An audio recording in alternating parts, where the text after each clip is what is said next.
कल रात जो देखा ख्वाब था, तू अपना बन के साथ था। एक नशा था, एक एहसास था, तेरा कुर्ब जो मेरे पास था।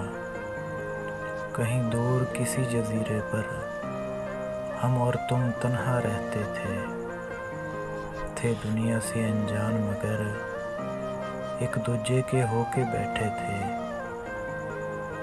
तू मुझसे बातें करती थी, मैं तुझको सुनता रहता था। तेरी लिम्स की खुशबू पाकर मैं मदहोश तुझी में रहता था। ना दुनिया की थी फिक्र कोई, ना करते किसी का जिक्र कोई। हम दोनों चांद के हाले में रक्स करते थे और हंसते थे। पैकर थे वफा के दोनों ही, एक दूजे में हम बसते थे।